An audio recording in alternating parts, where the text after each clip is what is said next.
वंदना गुरु भक्ति के स्वरों को ईश्वर से जोड़ते हैं। जिस महामंत्र को पढ़ने से मन नहीं थकता है, जिस महामंत्र को मन को मंत्र का सहारा मिल जाए तो वह मंत्र ऊर्जावान बन जाता है।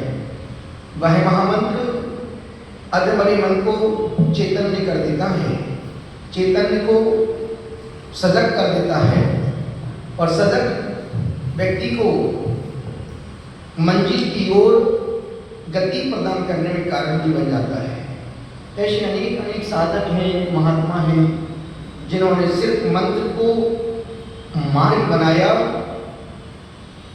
और मन के साथ उस मन को मार्ग बनाया, मंत्र की वैसाखियों के सहारे अपने लक्ष्य तक पहुंच गए। यदि हमने 557 दिन कुछ किया कि नहीं किया, पर मंत्रों की आराधना बहुत की।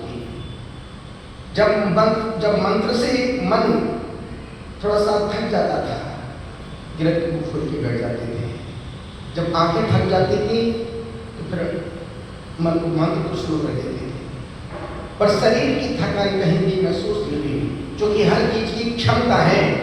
आंखों की क्षमता के आप कब तक आपको पढ़ने की इजाजत देंगे? यदि आंखों को हम अधिक उपयोग करेंगे 2, 3, 4 नंबर बढ़ जाएंगे। लगा तो घूमो बहुत मोटा चश्मा 10 नंबर का, 6 नंबर का, 5 नंबर का। तो हर चीज की लिमिट है। कान भी सुनना मत, कान भी थकते हैं, जिह्वा भी थकती है, दांत भी चबाते चबाते थक जाते हैं। आप चिंगम खाते आधे घंटे उसको थूक ही देता है और माथा लगाए। आंख भी थकती है, आंख चलती, मन भी थकता है, शरीर भी थकता है। पर सब यदि मन ज्यादा थकने लग जाए, मान के चलना कि तुम्हारी उम्र हो रही है, और जब उम्र बढ़ती है तो मन थकता। और मैं सोचता हूँ कि उम्र बढ़ती उम्र में मन को और ऊर्जावान होना चाहिए। और देखना हो तो हमारे संग सारे सारे सारे सारे हमसे बड़ी उम्र के हैं।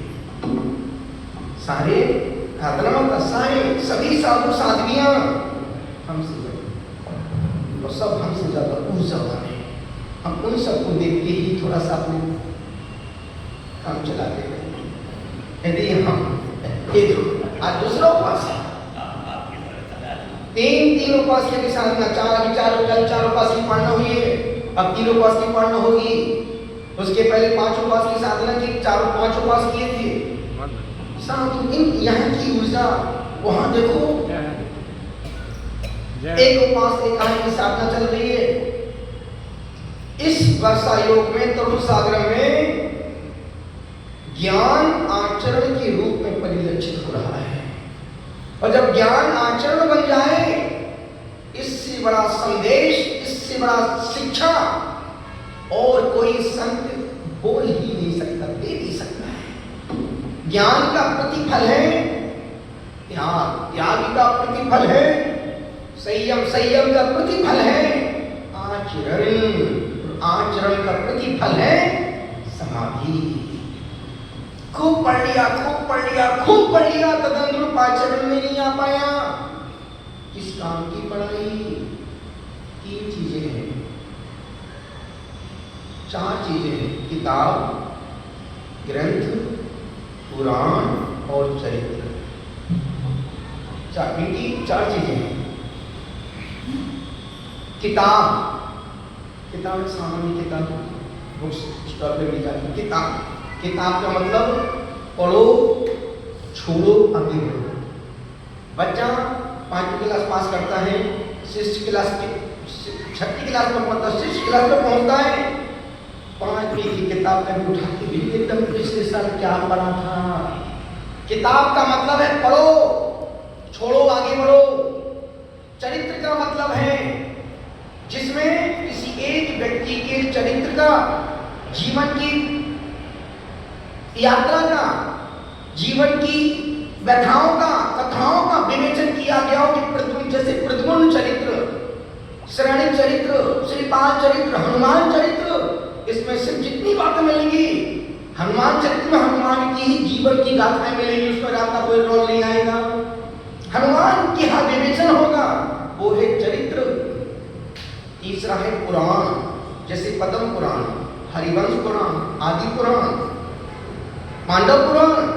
पुराण में 24 तीर्थंकर, नारायण, प्रतिनारायण, बलभद्र, इन सब का 63 महासलाका के पुरुषों का विवेचन, व्याख्यान यदि कहीं पढ़ने को मिलेगा तो पुराण ग्रंथों में ही मिलेगा। जितना व्रतों का विवेचन पढ़ने को मिलेगा हरिवंश पुराण में पढ़ने को मिलेगा। पांडवों का विवेचन वर्णन हरिवंश पुराण में मिलेगा। और यदि राम के जीवन को समझना हो पद्म पुराण पढ़ के उठा के बैठ जाना। इन पुराणों में महापुरुषों की जीवन की व्याख्या की गई है। अब चौथे नंबर पर ग्रंथ। ग्रंथ का मतलब है जो निर्ग्रंथों ने लिखे हैं, कंदराओं में लिखे हैं, गुफाओं में लिखे हैं, हिमालय की उत्तुंग चोटियों पर बैठ कर, जिस समय ना स्याही थी, ना कागज थी, ना डायरी थी, ना पेन थे, ना लैपटॉप थे, ना मोबाइल था, कोई व्यवस्था नहीं थी। उस समय उन विपरीत परिस्थितियों में आचार्यों ने लकड़ी की कलम से वृक्षों की छाल को स्याही बना करके भोज पत्रों पर ग्रंथों को लिख करके छोड़ दिया। उस जिस समय, आज की तारीख में तो अति व्यवस्थाएं हम बोलते हैं, वहां सब रिकॉर्ड हो तो चाहे तो तुरंत हमारा सब कुछ बोला हुआ मिनटों में लिखित में आ सकता है। हिंदी में बोले, जिसको जिस भाषा में सुनना हो आप उस ऐप को लोड करो, हिंदी, इंग्लिश, दक्षिण, मलयालम, जो भाषा में सुनना है आप उस एक बटन दबाओ, हमारे प्रवचन को किसी भी लैंग्वेज, किसी भाषा में सुन सकते हैं। मोदी जी अमेरिका में, विदेशों में सक्सेस क्यों है? वो कोई भी भाषा में बोले, सुनने वाले को अपनी अपनी भाषाओं में सुनने मिल जाता है। ग्रंथ का एक भी ग्रंथ बता दो, 11 अंक 14 पूर्व में किसी आर्यका माता जी ने, क्योंकि आर्यका माता जी विवेचना कर सकती हैं, ग्रंथों के भावार्थ को दर्शा सकती हैं। ग्रंथ को लिखने के लिए भीतर का मन निर्ग्रंथ होना चाहिए, और जब तक मन निर्ग्रंथ नहीं होगा तब तक सत्य का रियलाइजेशन नहीं हो सकता है, सत्य की अनुभूति नहीं हो सकती है। वस्त्रों में यदि सत्य की अनुभूति होती तो ग्रंथों को आर्यका माता जियों ने लिख दिया होता। इसलिए जितने ग्रंथ लिखे हैं, द्वादशांग जितना भी है, निर्ग्रंथों ने लिखा है, निर्ग्रंथों ने लिखा है। गंधर ने सुना है, हमने यही कहा है, वीतरागी मुनि कभी डरोते नहीं, कभी डरोते नहीं, जो डरोते हैं वो वीतरागी नहीं। जो डरते हैं निर्गन, जिस दिन वस्त्रों का त्याग किया उस दिन समय कफन बांध दिया माथे में। अब मौत कभी भी आए, यू वेलकम, मोस्ट वेलकम, स्वागत है तुम्हारा। अब मौत भी संतों के पास जाने से डरती है। जिसको हम चैलेंज करते हैं वो कभी पास नहीं भटकता है। पर आदमी का नेचर है, आदमी को मना करो, आदमी उसी काम को करेगा। इतने सारे लोग बैठे, कौन खुशी आनंद पूर्वक मस्ती करने के लिए शमशान घाट घूमने जाता है? यदि आदमी मरघट जाता है अपने मन से नहीं, पड़ोसी को लेकर के जाता है। सपना किसको लेके जाता है? हाँ, जो मर जाते हैं उनको लेके व्यक्ति मरघट, कोई व्यक्ति राजी खुशी अपने मन से आनंद के लिए मस्ती करने के लिए कोई नहीं जाता है। जाता है तो जलाने लिए जाता है। इसलिए निवेदन कर, ग्रंथ का मतलब है पढ़ो, समझो, जीवन में आचमन करो। ग्रंथ को हम बगल में दबा के घूम नहीं सकते। ग्रंथ हमारी ग्रंथ पुराण नहीं है। ग्रंथ नहीं है, ग्रंथ चरित्र भी नहीं है, ग्रंथ तो ग्रंथ हैं। ग्रंथ वो है जिसे कोई बेचारा, कोई दार्शनिक, कोई विद्वान ग्रंथों की बातों को कोई काट ना पाए, वो ग्रंथ हैं। और ग्रंथ का मतलब है जिनने अपनी भीतर की ग्रंथियों को खोल दिया, जिन्होंने अपनी कसाई का विमोचन कर दिया, अपनी वासनाओं को निकाल दिया, उन ग्रंथों ने मोटे मोटे ग्रंथ लिख दिए कि कभी समय मिले तो हमको पढ़ना। और आज के आदमी के पास हर काम के लिए समय है, पर स्वाध्याय करने के लिए समय नहीं बचा है।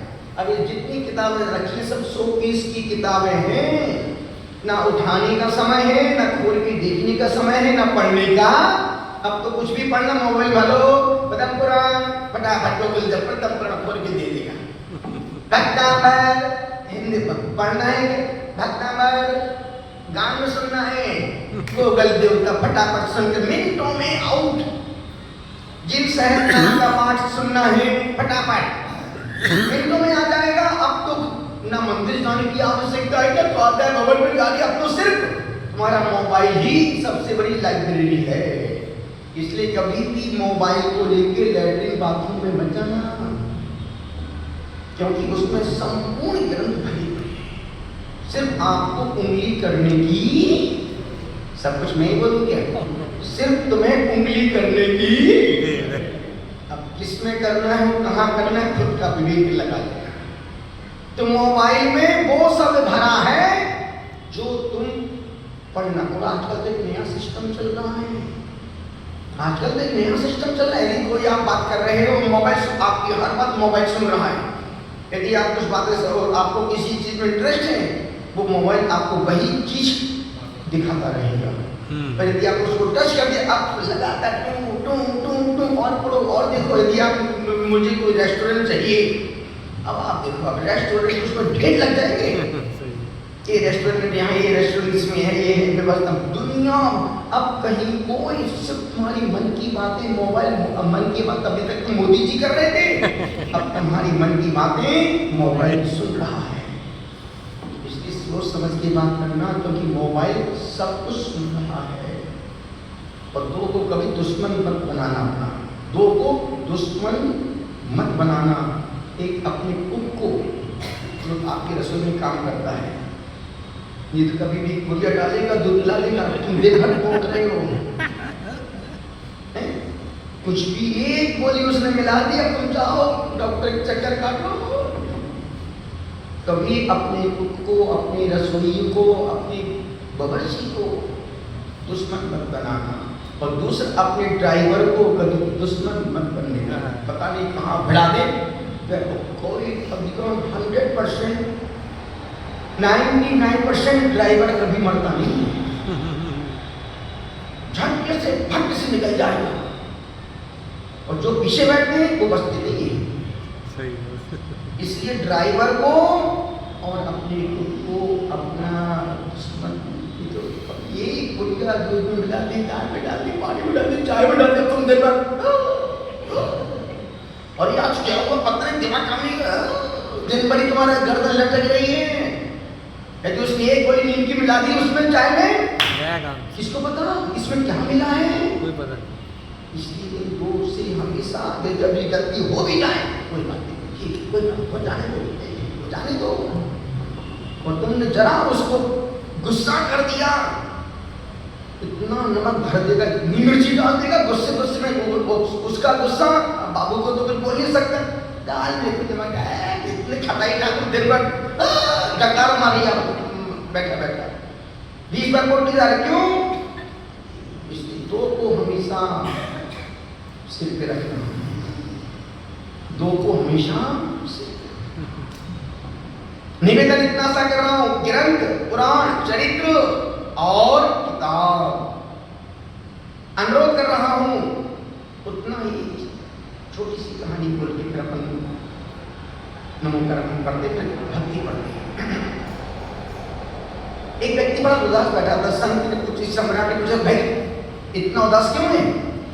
मुझे जमीन चाहिए मकान बनाने के लिए। सम्राट ने कहा एक काम कर, एक झंडा लेके जाओ और मेरे पास 1000 बीघा जमीन है, जितना तू दौड़ सके, जहां तक तू जाएगा वो झंडा गाड़ेगा, उतनी जमीन में तुमको नाप के फ्री में दे दूंगा। पर एक शर्त है, सूर्य उदय होते ही तुम दौड़ना शुरू करना और सूर्य अस्त होते होते तुम वापस मेरे पास आ जाना। अब बंदा दौड़ना शुरू किया, खूब लगा और दम लगाई और दम लगाई, दौड़ तो गया। अब लौटते में आधे रास्ते लौट नहीं पाया और गिरा, और गिरते ही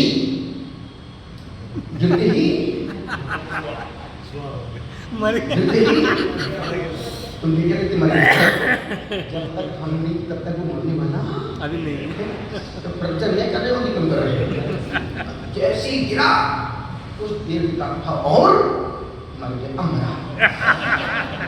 जब हम बोले तभी साधना बिना हमारे मरने वाला नहीं है।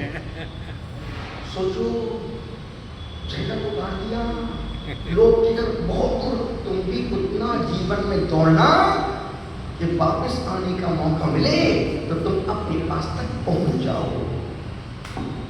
अन्यथा व्यक्ति दौड़ रहा है, दौड़ तो रहा है, दौड़ना बुरा नहीं है, वापस आना बहुत कठिन काम है। उतना ही कमाना जिससे धन कभी तुम्हारे माथे पे चढ़ के ना बैठ पाए, धन का गुरूर कभी तुम्हारी छाती को भारी ना होने दे। पैसा कमाना बुरा नहीं, खूब कमाओ, 100 रुपये कमाओ, 500 रुपये खर्च करो, 100 रुपये कमाओ, 500 रुपये खर्च करो, तभी तो जब 100 कमाओगे 500 खर्च करोगे तभी तुम 1000 की मेहनत करोगे, 1000 की मेहनत करोगे। अन्यथा तुम 100 में खुश संतुष्ट हो गए तो तुमसे 50 पैसे भी खर्च नहीं हो पाएंगे। जज्बा रखो 100 कमाने का और 500 रुपये खर्च करने का, तभी 1000 की मेहनत कर पाओगे।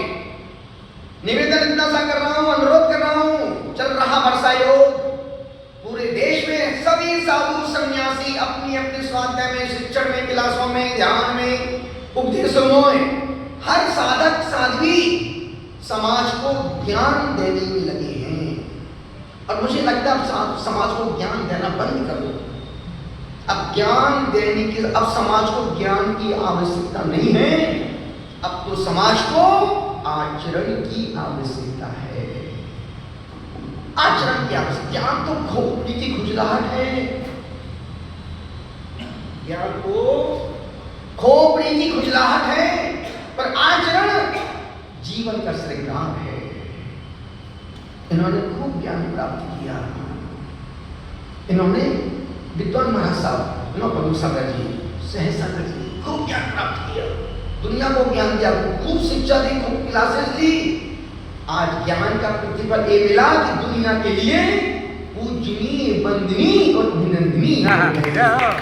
यही इसी ज्ञान को मैं सम्यक ज्ञान मानता हूँ। वो सम्यक ज्ञान नहीं जिंदगी भर पढ़ो और अस्पताल में जाके मर जाओ, वो सम्यक ज्ञान नहीं है। सम्यक ज्ञान तो वो है जो खुद के आचरण को पूजनीय, वंदनीय और अभिनंदनीय बना दे। कई बार सोचता हूँ कि यार इन्होंने जो दीक्षा ली है, हमारे वो बहनी जी जितनी दीक्षा ली है, इन्होंने अचानक दीक्षा ली है, कल्याणी से दीक्षा नहीं हुई है। इनकी दीक्षा हुई है जब इनका पुण्य तीव्र उफान पर था, तब इनके भाव बने। और हमने भी उफनते दूध को 2 छींटे पानी के लगाए, सबको भगवान की मान पर बढ़ा दिया। यदि हम भी भैया नहीं तो उनके हैं, उनके तुम वहां जाओ, नहीं, भगवान बनने की मार्ग पर जिसको जहां जब जैसा मौका मिले, क्योंकि भाव हर पल हर क्षण बदलते रहते हैं। अभी मन कैसा है, गेट के निकलते ही मन बदल जाता है, घर पहुंचते ही मन बदल जाता है। सबसे जल्दी बदलने वाला यदि कोई चीज है तो मन है। मन एक क्षण में खुश हो जाता है, एक क्षण में मन पूरा ऐसा फूल जाता है जैसे नसीराबाद का कचौड़ा। आदमी घर से बहुत प्रसन्न होकर निकला था किसी एक व्यक्ति ने बोल दिया कुत्ता, तुम्हारा मुख चल गया। कुत्ता बोलता मेरे को,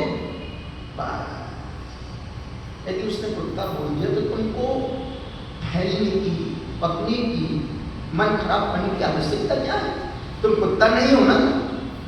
उसने कहा कुत्ता है, तुम झूठ बोल रहे हो, मैं तो आदमी हूँ। तुम जिसको आदमी इसको कुत्ता दिख गया, हो सकता है इसको मोतियाबिंद हो गया, बी पॉजिटिव, बी है। पर तुम, उसने कहा कुत्ता और तुमने भौंकना शुरू कर दिया, पक्का इसका मतलब कि तू पक्का। उसने तो सिर्फ पत्थर फेंका था, यदि रेत होती तो छींटे नहीं आते। वहां कीचड़ थी इसलिए उसने पत्थर फेंका तो छींटे ही छींटे, मतलब भीतर गंदगी कीचड़ भरा था। इसलिए निवेदन कर रहा हूं, अनुरोध कर रहा हूं, आपसे कह रहा हूं, उतना दौड़ना जिंदगी में कि वापस आने में मौत, और मौत तुम्हारे साथ दौड़ रही है, मौत पीछा कर रही है। अभी सुबह बता रहे थे महाराज साहब कोई कि 50 लोग नेपाल में वहां मर गए। कौन सा पोखरा में मर 50 लोग मिनटों, आजकल मिनटों में आदमी मर रहा है, मिनटों में आदमी। कोई बात नहीं, अरे अब साइकिल भाई आगे तो विश करने आ रही है। निवेदन कर रहा हूं, उसका बच्चा था, वो अपनी माँ को खोज रहा था, उसको टीवी के पास चला गया, हो सकते ही नहीं। निवेदन कर रहा हूं, अनुरोध कर रहा हूं, उतना ही जिंदगी में भागना, लौट के समय सांस ना भरे और मौत ना आ जाए। कोई भी कार्य बुरा नहीं है, खूब जाओ, पर पहले परमात्मा को धन्यवाद दो, माँ बाप की वंदना करो जिन्होंने तुमको जन्म दिया है, जिन्होंने तुमको दिशा दी है, और जो तुम्हारे जिंदगी की लक्ष्य है कि मुझे भी जब पत्थर भगवान बन सकता है तो मैं भी पूजनीय तो बन सकता हूँ। और पूजनीय बन पाओ या ना बन पाओ, मरने के पहले इंसान तो बन ही जाऊं। दुर्भाग्य इस सदी का कि जिंदगी भर आदमी पत्थर की पूजा करने वाला इंसान जिंदगी भर मंदिर जाता है, पर इंसान नहीं बन पाता है। पत्थर एक बार मंदिर गया, भगवान बन गया। पत्थर एक बार मंदिर गया, भगवान बन गया। आदमी जिंदगी भर मंदिर गया, इंसान नहीं बन पाया।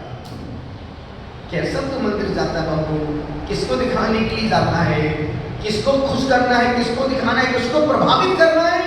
ये परमात्मा पत्थर की मूर्त बड़ा तीखा चांटा मारती है कि देख तू तो समझदार है, मैं तो ना समझ अंगत नाली के पास पड़ा था।